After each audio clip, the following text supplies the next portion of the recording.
रश्मि और अमर लॉकडाउन के चलते डेटिंग ऐप पर मिलते हैं।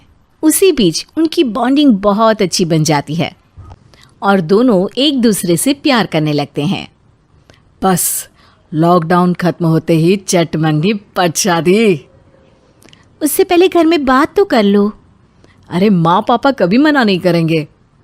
अमर की बात सुन रश्मि खुश हो जाती है। ऐसे ही दिन बीतते हैं और देखते ही देखते लॉकडाउन खुल जाता है, जिसके अगले ही दिन अमर अपने परिवार के साथ रिश्ता लेकर रश्मि के घर पहुंच जाता है। अभी लॉकडाउन खुला ही है और कोरोना तो ख़त्म भी नहीं हुआ, इसलिए ज़्यादा कुछ ना करके अगले कुछ दिनों में छोटे फंक्शन के साथ शादी कर लेते हैं। अमर के पापा की बात पर सब सहमत हो जाते हैं। कुछ दिन बाद दोनों की शादी हो जाती है और रश्मि अपने ससुराल पहुंच जाती है। बेटा, शादी तो तूने अपनी मर्जी से कर ली, लेकिन बहू को बोल देना इस घर में हुक्म मेरा ही चलेगा, इसलिए अपना राज जमाने की कोशिश भी ना करें। माँ, रश्मि को यहाँ सिर्फ प्यार, आशीर्वाद और अपनापन चाहिए, पैसा या राज नहीं।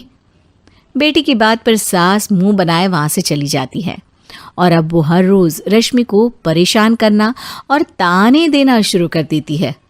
देखो, ये है आजकल की लड़की, इंटरनेट पर लड़कों से बातें करते हुए इन्हें शर्म भी नहीं आती, और यहाँ तो देखो कितनी सीधी सुशील बनकर दिखा रही है। मम्मी, शादी के रिश्ते वाले इंटरनेट ऐप से जब किसी को कोई दिक्कत नहीं है, फिर डेटिंग ऐप के जरिए मिलना किस तरह गलत हो सकता है? रश्मि के डेटिंग ऐप वाली बात सुन उसकी हैरान सास तुरंत तुनक कर पूरे घर को सिर पर उठा लेती है, जिसकी आवाज़ सुन अमर और उसके पापा भी वहाँ आ जाते हैं। हाय मेरी माता, इतना बड़ा झूठ! डेटिंग ऐप को इंटरनेट के जरिए मिली है बोलकर इस कलमुही को मेरे सर ला बिठा दिया। अरे नास पिटी, तुझे जरा भी शर्म नहीं आई? वहाँ न जाने कितने लड़कों से गुलू गुलू करके तुझे मेरा ही लड़का मिला था फंसाने के लिए। माँ, मुझे तो समझ नहीं आ रहा क्या बोले जा रही हो। डेटिंग ऐप इस्तेमाल करना कोई अपराध नहीं है, और तुम रश्मि को ऐसा कैसे बोल सकती हो? मैं भी तो था उस ऐप पर। पहले उसके लिए माँ से झूठ बोला और अब लड़ाई कर रहा है। सास और अमर की बात सुनकर रश्मि हैरान खड़ी रहती है। अमर, तुमने घर में झूठ क्यों बोला? ये सब देख रही हो ना, इसी की वजह से झूठ बोलना पड़ा। एक तरफ अमर और रश्मि की ये बात चल रही होती है, वहीं दूसरी तरफ सास का नॉन स्टॉप क्लेश सबको परेशान कर देता है। सब एकदम चुप, जो हुआ सो हुआ, अब मुझे कुछ ना सुनाई दे।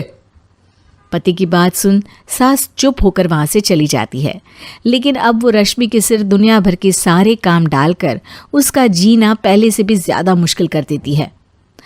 मम्मी, मैं आपका गुस्सा समझ सकती हूँ, आपको जो